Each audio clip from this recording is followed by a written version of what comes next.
BSc food and nutrition లో university first rank, second rank, third rank. Sun international, Visakhapatnam, Hyderabad. కవితకి bail వచ్చినటువంటి అంశం తర్వాత తెలంగాణలో వివిధ రాజకీయ పార్టీలు ఎట్లా రియాక్ట్ అయినాయి అనేది చూస్తే మన రాజకీయాలు ఎంత దిగజారిపోయినాయో అర్థమవుతుంది. దేనైనా అడ్డం పెట్టుకొని రాజకీయంగా ప్రయోజనం పొందాలి, రాజకీయ లబ్ధి పొందాలి.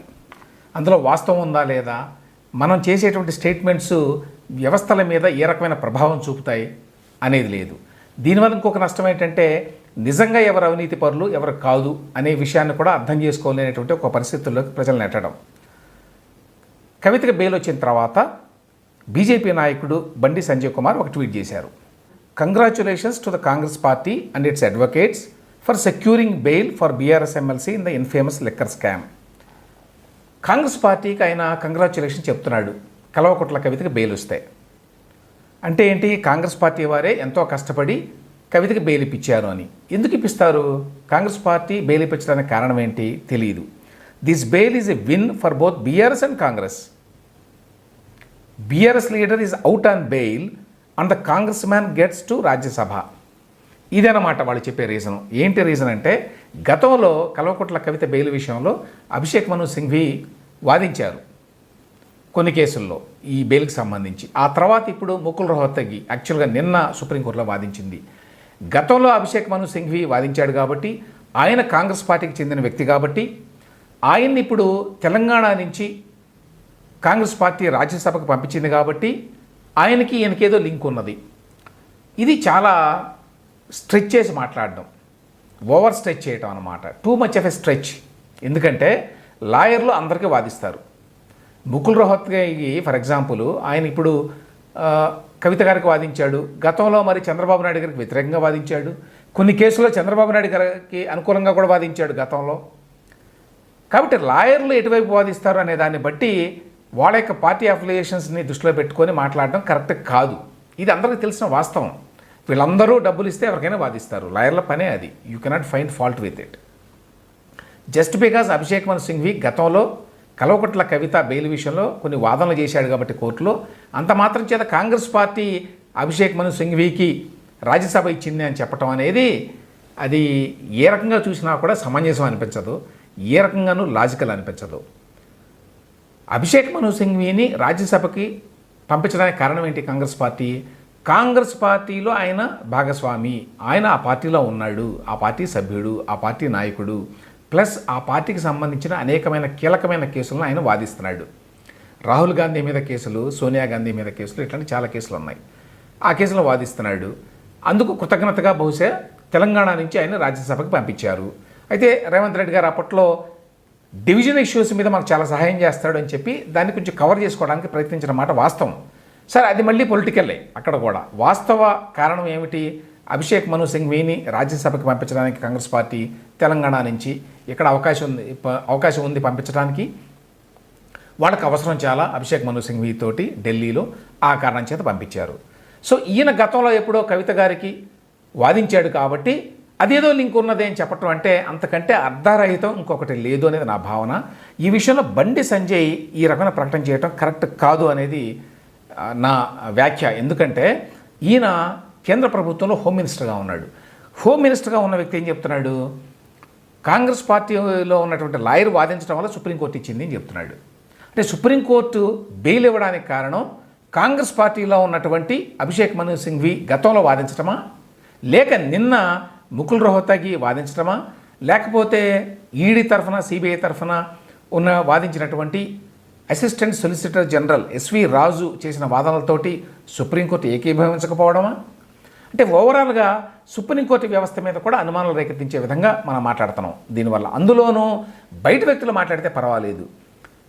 సాక్షాత్తు కేంద్ర ప్రభుత్వంలో హోంశాఖలో మంత్రిగా ఉన్నటువంటి బండి సంజయ్ ఈ రకమైన ప్రకటన చేయటం అనేది దీనివల్ల నిజంగానే వ్యవస్థల మీద చాలా ప్రభావం చూపుతుంది. జనంలో తీవ్రమైన కన్ఫ్యూజన్ వచ్చేటువంటి అవకాశం ఉంటుంది. అంటే ఏంటి, ఒక కాంగ్రెస్ పార్టీకి చెందినటువంటి ఒక సీనియర్ లాయరు వాదించడం వల్ల సుప్రీంకోర్టు బెయిల్ ఇచ్చింది అంటే సుప్రీంకోర్టు ఆ రకంగా ప్రభావితమైంది అనేటువంటి అర్థం వస్తుంది. ఇది బీజేపీకి చెందినటువంటి చాలామంది కూడా దీన్ని పాయింట్అవుట్ చేశారు. రిషి బగ్రి అని చెప్పి ఈయన pro BJP commentator. Isn't it true that Abhishek Singhvi argued Kavitha's case? So what? Argue చేసి ఉండొచ్చు. Is it true that he's Congress Rajya Sabha candidate? అవును. అయితే ఏమిటి? Why did BRS leave the field and make election unanimous? ఎందుకు బీఆర్ఎస్ పోటీ చేయలేదు అని అంటాడు. ఎందుకంటే అభిషేక్ మను సింఘ్వి కోసం చేయలేదు. ఎందుకంటే అభిషేక్ మను సింఘ్వి ఒకవేళ సహాయం చేస్తాడు అని అనుకుందాం అనుకోండి. ఒకవేళ అది నిజం అనుకున్నా కూడా దానికి కాంగ్రెస్ పార్టీకి ఏం సంబంధం ఉంటుంది? దీని మీద కేటీఆర్ చాలా తీవ్రంగా రియాక్ట్ అయ్యాడు. బండి సంజయ్ ఈ విధమైన కామెంట్స్ చేయడం కరెక్ట్ కాదు. ఇది సుప్రీంకోర్టు యొక్క ఇంటిగ్రిటీని క్వశ్చన్ చేయడం, వాళ్ళు ఇచ్చిన తీర్పుని క్వశ్చన్ చేయడం, దాని మీద అనుమానాలు రేకెత్తించడం. కాబట్టి దీన్ని సుప్రీంకోర్టు పరిగణలోకి తీసుకోవాలి బండి సంజయ్ చేసినటువంటి కామెంట్స్ అని చెప్పి రాశాడు. Your union minister incharge of home affairs and casting aspersions on Supreme Court, highly unbecoming of your position. I respectfully urge the Honorable Chief Justice of India and the respected Supreme Court to take cognizance of these comments and initiate contempt proceedings. దీని మీద court ధిక్కరణ proceedings కూడా మీరు initiate చేయండి అని చెప్పి కేటీఆర్ చాలా స్పష్టంగా సుప్రీంకోర్టును కోరాడు. మరి దీని మీద ఏ రకమైన పరిణామాలు ఉంటాయో చూడాలి. కానీ కేటీఆర్ చెప్పిన విషయం అయితే ఇందులో కరెక్ట్. మిగతా కేసు ఏమిటి, కేసులో లోతులు ఏమిటి, కవిత గారు తప్పు చేశారా చేయలేదా, ఇటువంటి అనేక అంశాలకు సంబంధించి మనం మాట్లాడడం లేదు. మనం మాట్లాడుతుందో ఓన్లీ సుప్రీంకోర్టు బెయిల్ ఇచ్చింది. ఈ బెయిల్ ఇవ్వడంలో ఏదో మతలబు ఉన్నది. కాంగ్రెస్ పార్టీ బీఆర్ఎస్ ఇందులో ఏదో చేతులు కలిపినాయి, తద్వారానే బెయిల్ వచ్చింది అని చెప్పి అధికారంలో ఉన్నటువంటి హోమ్ మినిస్ట్రీలో ఉన్నటువంటి మంత్రిగా పనిచేస్తున్నటువంటి బండి సంజయ్ గారు ఇవ్వడమే. అదే ఇక్కడ చాలా ఇబ్బందికరంగా కనిపిస్తోంది. అది వ్యవస్థల మీద అనుమానాలు రేకెత్తించే విధంగా, న్యాయ వ్యవస్థని సామాన్య ప్రజలు నమ్మలేనటువంటి ఒక పరిస్థితులు కల్పించే విధంగా ఇది ఉంది. దీనివల్ల చాలా తీవ్రమైన నష్టం జరుగుతుంది. బండి సంజయ్ నిజంగా నమ్ముతున్నారా సుప్రీంకోర్టు బెయిల్ ఇవ్వడానికి కారణం అభిషేక్ మను సింఘ్వి గతంలో కవిత గారి తరఫున వాదించడమే కారణం? వాళ్ళిద్దరి మధ్య ఏదైతే అగ్రిమెంట్ ఉందో కాంగ్రెస్ పార్టీకి బీఆర్ఎస్ పార్టీకి, దానివల్లనే సుప్రీంకోర్టు బెయిల్ ఇచ్చింది అనే మాట నమ్ముతున్నారా? ఇక కాంగ్రెస్ పార్టీ ఏకైక ఎజెండా ఏమిటి? బీఆర్ఎస్ బీజేపీ విలీనం కాబోతున్నాయి. కేసీఆర్ గారు కాంప్రమైజ్ అయ్యారు, బీజేపీ తోటి ఆ పార్టీ ఏదో ఒప్పందం కుదుర్చుకుంది అనేది వాళ్ళ లైన్ ఆఫ్ క్యాంపెయిన్, వాళ్ళు చేస్తున్నటువంటి ఆరోపణ. ఆపన్న హస్తం అని చెప్పి ఇది కాంగ్రెస్ పార్టీ హ్యాండిల్ ట్విట్టర్లో. అక్కకు బెయిల్ వచ్చిందే మీ వల్ల, మీదికెళ్ళి ఈ కామెడీ ఏంది బండన్న అని చెప్పి బండి సంజయ్ కామెంట్స్ మీద వీళ్ళు రాశారు. అంటే కవితకి బెయిల్ వచ్చిందే బీజేపీ వల్ల అనేది వీళ్ళ ఆర్గ్యుమెంట్. వీళ్ళు చాలా ట్వీట్స్ పెట్టారండి. బీజేపీతో బీఆర్ఎస్ డీల్ ఫిక్స్, కవిత బెయిల్ డేట్ ముందే రివీల్. నేను గతంలో కూడా చెప్పినట్టు కొంత హోప్ అయితే బీఆర్ఎస్లో ఉన్నది ఈసారి బెయిల్ వస్తుందని. అది సరే ఇంతకాలం అయిపోయింది కాబట్టి ఇప్పుడు ఇవ్వకుండా ఎందుకు ఉంటుందో సుప్రీంకోర్టు అనేటువంటి కాన్ఫిడెన్స్ కావచ్చు అది. కానీ దాన్ని ముందే బీజేపీతో మాట్లాడుకున్నారు కాబట్టి తద్వారా వీళ్ళకి సమాచారం వచ్చింది. నిన్న బెయిల్ వచ్చేటువంటి అవకాశం ఉన్నది అని చెప్పి తెలుసు.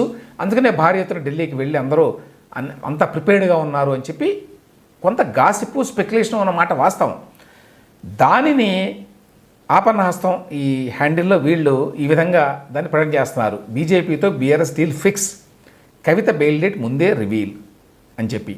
తర్వాత విలీనానికి రెడీనా పింకీలు అని చెప్పి విలీనం కాబోతున్నారు అనేటువంటి ఇన్యూఎండో అన్నమాట. ఆ విధంగా రెచ్చగొట్టేటువంటి ఒక స్టేట్మెంట్ ఇది కూడా. బీజేపీలో విలీనానికి సిద్ధం అని చెప్పి. ఆ తర్వాత ఇంకొక ట్వీట్ చేశారు. 100 కోట్లు దోచుకు తిన్నా సరే కమలంతో దోస్తీ ఉంటే బెయిల్ పొందొచ్చు. ఈ దోస్తీ వల్లే బెయిల్ వచ్చిందని చెప్తున్నారు కాంగ్రెస్ పార్టీ వాళ్ళు కూడా. ఇది కూడా అన్యాయమే కదా. మరి గతంలో బెయిల్ వచ్చిన వాళ్ళు ఎవరైతే ఉన్నారో సిసోడియా ఆప్ నాయకుడు, సంజయ్ సింగ్, వీళ్ళంతా ఆప్ నాయకులు, వాళ్ళకి గతంలోనే బెయిల్ వచ్చింది. ఇది 3వ హై ప్రొఫైల్ బెయిల్ యాక్చువల్గా. వాళ్ళు కూడా బీజేపీ తోటి అండర్స్టాండింగ్లోకి వెళ్ళడం వల్లే ఆప్ నాయకులకు కూడా బెయిల్ వచ్చిందా అనే ప్రశ్న వస్తుంది ఒకవేళ కవితకి బెయిల్ వస్తే. అయితే వీళ్ళ ఇంకొక ఆర్గ్యుమెంట్ ఏమిటి? ఒక కేసులో ఒకరికి 530 రోజుల జైలు, మరొకరికి 165 రోజులు. కమలంతో బేరమే కారణమా అని ఇంకొక రెచ్చగొట్టేటువంటి ఒక స్టేట్మెంట్, ఒక ట్వీట్ చేశారు.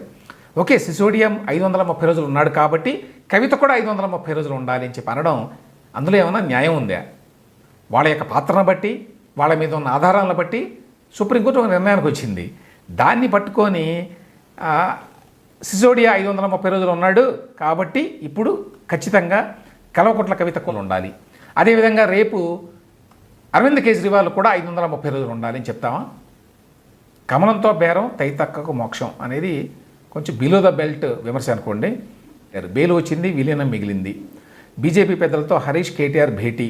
హరీష్ రావుకు రాష్ట్ర బీజేపీ అధ్యక్ష పదవి, కేటీఆర్ కవితకు బీజేపీ మొండి చెయ్యి, కేసీఆర్కు రిటైర్మెంటే దిక్క. ఇవన్నీ కూడా కాంగ్రెస్ పార్టీ వాళ్ళ ట్వీట్స్. ఈ మొత్తం వ్యవహారంలో ఇక్కడ మనం మాట్లాడుకోవాల్సింది ఏమిటంటే, కవితకి అసలు ఎన్నటికీ బెయిల్ రాకూడదని చెప్పి ఎవరైనా అంటే అది కరెక్ట్ కాదు. ఎప్పటికైనా ఎవరికైనా బెయిల్ వస్తుంది. బెయిల్ ఈజ్ ఏ రైట్ అని చెప్పి, జైలు అనేది ఎక్సెప్షన్ అని చెప్పి సుప్రీంకోర్టు ఇప్పటికీ పలుమార్లు చెప్పింది, ఒకసారి కాదు. సో ఆవిడకి బెయిల్ రావటం అనేది ఎవరి దయాదాక్షిణ్యాల వల్ల, లేకపోతే ఓన్లీ ఏదో విలీన ఒప్పందాలు లేక లోపాయకారి ఒప్పందాల వల్ల మాత్రమే వచ్చింది అని చెప్పి అనుకోవడానికి సరైన ఆధారాలు ప్రాతిపదిక ఏమీ లేవు. రాజకీయంగా అవసరమైతే బహుశా బీఆర్ఎస్ బీజేపీతో మంత్రాలు జరపవచ్చు, ఒక అవగాహనకు రావచ్చు, అది వేరే విషయం. కవిత బెయిల్ కోసం మాత్రమే ఇదంతా జరిగింది, అందువల్లనే బెయిల్ వచ్చింది అనడం ద్వారా మనం మొత్తం సుప్రీంకోర్టు వ్యవస్థని, న్యాయ వ్యవస్థని ప్రశ్నిస్తున్నాం అనేది ఒకటి. దీనికి ఒక కారణం ఏంటంటే, సుప్రీంకోర్టులో కూడా ఈ బెయిల్కి సంబంధించిన అనేక అంశాల్లో గతంలో జరిగిన గందరగోళం, ప్రజల్లో ఒక రకంగా కొంత నమ్మకం సన్నగిల్లింది. ఎవరికి ఎప్పుడు బెయిల్ వస్తుందో తెలియదు, ఎవరికి ఎందుకు బెయిల్ రాదో తెలియదు, ఏ కారణాల చేత బెయిల్ ఇస్తున్నారో తెలియదు, ఏ కారణాల చేత బెయిల్ని పదే పదే వాయిదా వేస్తున్నారో తెలియదు. గతంలో చంద్రబాబు నాయుడు గారి కేసే చూడండి, ఆయన కేసులో 2 నెలల పైన ఏ కారణాల చేత బెయిల్ పదే పదే తిరస్కరించారు, ఎందుకు అంత డిలేడ్ హీరింగ్స్ జరిగినాయి, ఆ కేసులో ఉద్దేశపూర్వకంగా జరిగినాయి అనేటువంటి అనుమానాలు రావడానికి అదొక దోహదం చేసింది కొంతవరకు. ఎందుకంటే ఆయన మీద పెట్టిన కేసు రాష్ట్ర ప్రభుత్వం పెట్టిన కేసు, అది కనీసం ఈడీ కేసు కూడా కాదు. ఈడీ కేసులో ఏంటంటే పిఎంఎల్ఏ చట్టం ఉంది కాబట్టి, ఆ చట్టంలో ఏంటి, పబ్లిక్ ప్రాసిక్యూటర్ యొక్క అనుమతి లేకుండా కోర్టు వారు బెయిల్ ఇవ్వడానికి లేదు, ఆయన వాదనలు సంపూర్తిగా వినాల్సిందే. అందులో కొన్ని కఠినమైన నిబంధనలు ఉన్నాయి బెయిల్ ఇవ్వడానికి. వేరే చంద్రబాబు నాయుడు గారి మీద అప్పట్లో పెట్టిన కేసులన్నీ రాష్ట్ర ప్రభుత్వం పెట్టింది. ఇప్పుడు ఈ కేసులో చెప్పినట్టుగానే ఎక్కువగా ఏంటంటే అప్రూవర్ల స్టేట్మెంట్ల మీద 160 స్టేట్మెంట్లు, 161 స్టేట్మెంట్ల మీద ఆధారపడి కేసు పెట్టారు. అయినా కూడా ఆయనకి చాలా కాలం పాటు బెయిల్ రాకపోవడం పట్ల చాలామందికి న్యాయ వ్యవస్థ మీద అనుమానాలు వచ్చినమాట వాస్తవం ఆ రోజున.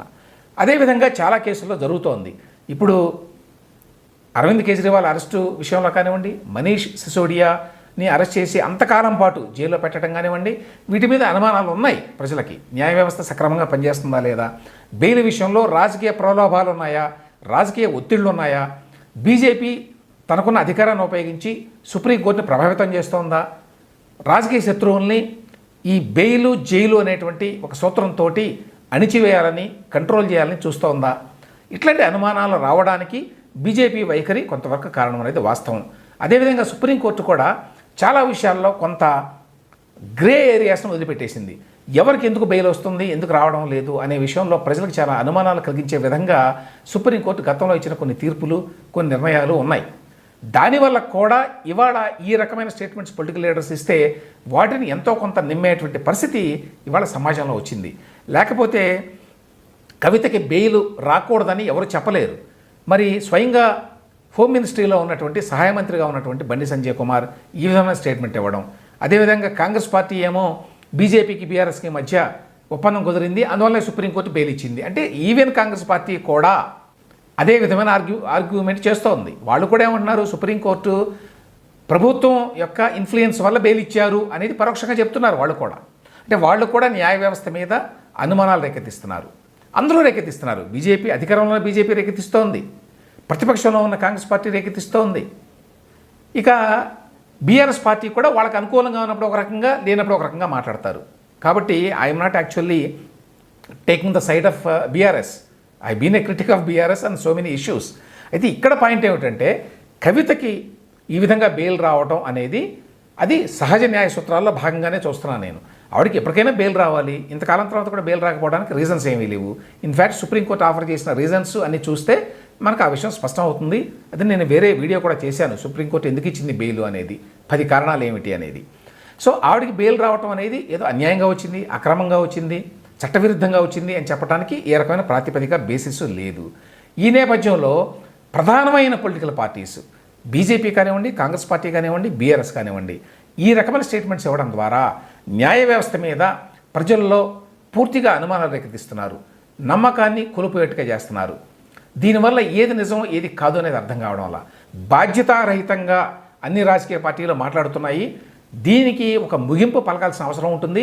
దీని మీద సుప్రీంకోర్టు కూడా రియాక్ట్ అయ్యి ఎవరు ఇష్టారాజ్యంగా వాళ్ళు బెయిల్ వచ్చినప్పుడు రానప్పుడు మాట్లాడకూడదు, అది పూర్తిగా కూడా ఆ కేసుకు సంబంధించిన వివరాలకు సంబంధించి మాట్లాడవచ్చు, కానీ ఈ విధంగా పొలిటికల్ మోటివ్స్ అంటగట్టడం అనేది కరెక్ట్ కాదు అని చెప్పి ఒక స్పష్టమైనటువంటి అవగాహనతోటి సుప్రీంకోర్టు బయటకు వచ్చి మాట్లాడకపోతే, కామెంట్ చేయకపోతే, హెచ్చరించకపోతే ముందు ఇది ఒక పెను ప్రమాదంగా మారేటువంటి అవకాశం ఉంటుంది. దేశంలో న్యాయ వ్యవస్థ కంప్లీట్గా మరకతో నిండిపోయేటువంటి ప్రమాదం ఉంది.